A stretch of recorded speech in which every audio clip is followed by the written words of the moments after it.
C'est un midi chaud et ensoleillé du 8 septembre 2024 et un Malaisien nommé Muhammad Zaki vient d'arriver dans un verger près de la forêt derrière sa maison, prêt à passer la journée à faire ce qu'il aime le plus, piéger des oiseaux. Depuis son enfance, il est passionné par ce sport, s'aventurant souvent dans la forêt pendant des heures, à poursuivre les oiseaux et à s'y perdre complètement. Ce jour-là aussi, un peu trop absorbé par la poursuite et un peu trop fatigué pour s'en rendre compte, Zaki s'est aventuré, dans l'après-midi, dans une partie de la forêt où il n'aurait pas dû aller.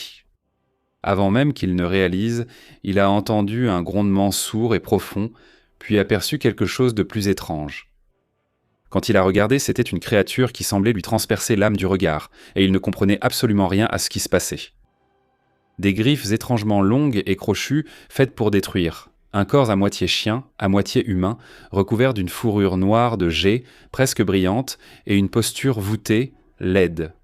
Cette créature, avec une force de morsure si féroce qu'elle pouvait déchirer des crânes et briser des os comme des brindilles sèches, a foncé droit sur Zaki, la poitrine en avant comme un combattant entrant dans une bagarre. La seconde suivante, Zaki s'est retrouvé au sol, la créature sur lui, lui ouvrant le cuir chevelu et lacérant visage, jambes et tout ce qu'elle atteignait. Quelques heures plus tard, Zaki a été retrouvé vivant mais dans un état terrifiant et emmené d'urgence à l'hôpital. Cependant, après 6 jours de traitement intensif et de tentatives désespérées pour le sauver, Zaki a malheureusement succombé à ses blessures. Des experts ont révélé plus tard que l'attaque venait d'une bête à laquelle même les tigres ne résisteront pas, encore moins les humains ordinaires et vulnérables. Voici le tueur de tigres le plus sous-estimé, l'ours malais.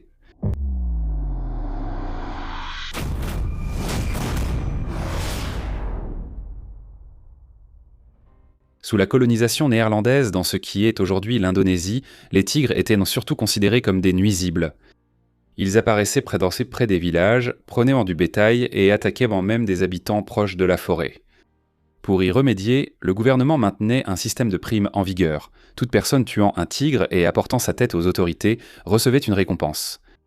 Un jour, un homme d'une ville du Nord s'est rendu auprès de l'officier local chargé d'annoncer ces récompenses et a affirmé avoir entendu ce qui ressemblait à 2 tigres se battant à proximité la nuit précédente, avec des grognements et des hurlements si forts qu'il était certain que l'un d'eux avait tué l'autre.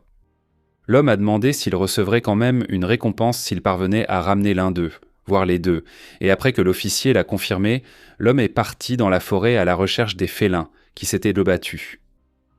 Nous reviendrons dans un instant sur ce qui s'est passé ensuite, mais, alerte spoiler, ce n'était pas du tout ce à quoi il s'attendait, et ce n'était rien de moins qu'un cauchemar violent et sanglant. Cependant, avant que tout cela ait du sens, nous devons revenir aux ours malais, et leur donner l'introduction qu'ils méritent. Elarctos malayanus, également connu sous le nom d'ours malais, est la plus petite de toutes les espèces d'ours que l'on trouve sur la planète. Originaire des denses forêts tropicales d'Asie du Sud-Est, il s'étend du nord-est de l'Inde et du sud du Bangladesh, en passant par le Myanmar, la Thaïlande et le Vietnam, jusqu'en Malaisie et en Indonésie. Les mâles de cette espèce n'atteignent qu'une taille légèrement supérieure à celle d'un Rottweiler adulte, mesurant environ 70 cm et pesant entre 25 et 65 kg. Les femelles sont jusqu'à 20% plus petites et encore plus légères.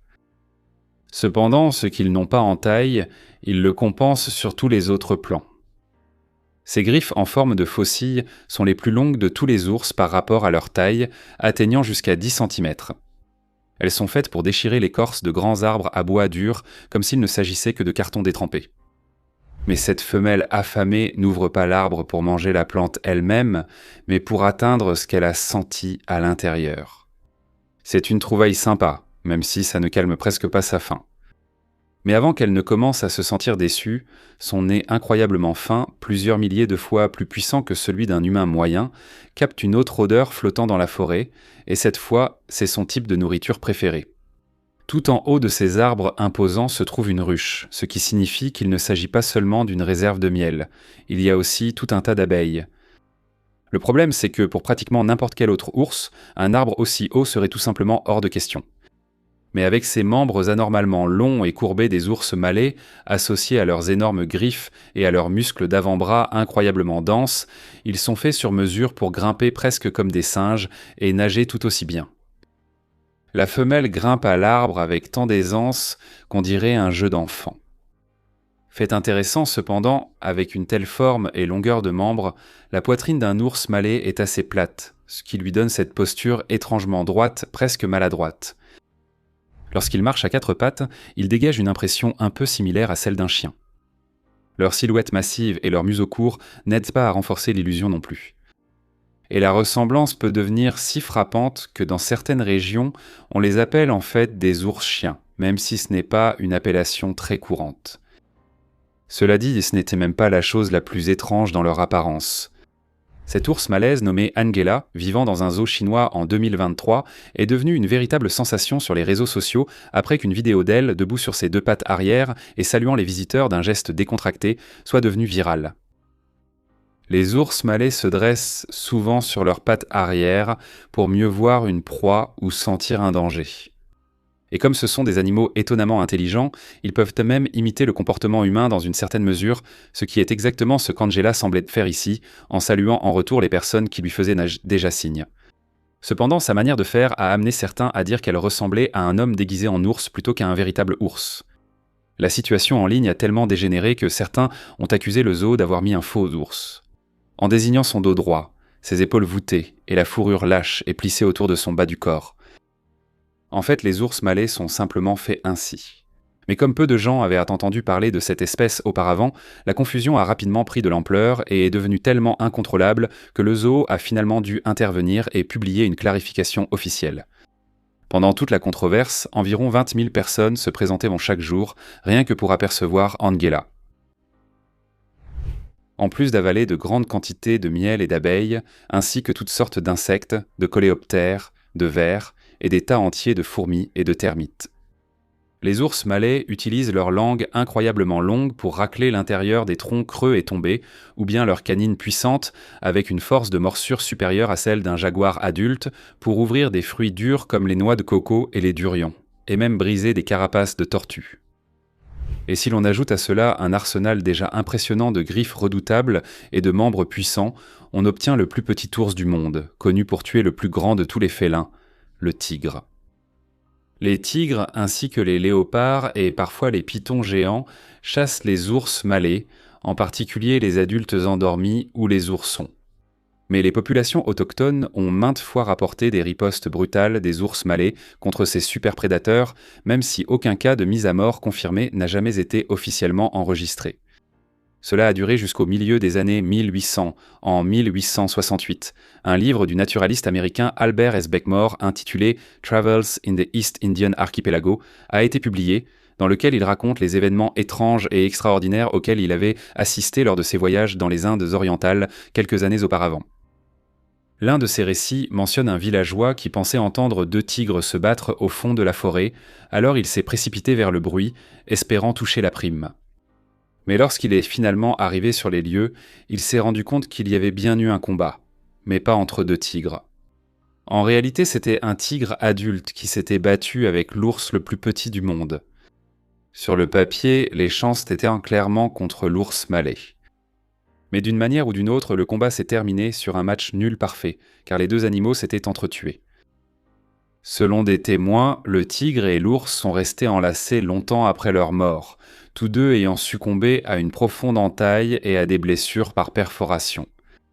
Les crocs du tigre restaient dans le cou de l'ours, tandis que les griffes de l'ours s'enfonçaient trop dans le tigre. Ces bêtes féroces peuvent montrer le même niveau d'agressivité envers les humains également, surtout lorsque leur territoire est envahi ou que leurs petits se retrouvent acculés. Les chasseurs et riverains ciblent aussi ces prédateurs insaisissables, les échangeant pour des expositions d'animaux exotiques ou les tuant pour leur viande et leur bile, cette dernière étant encore utilisée en médecine traditionnelle chinoise.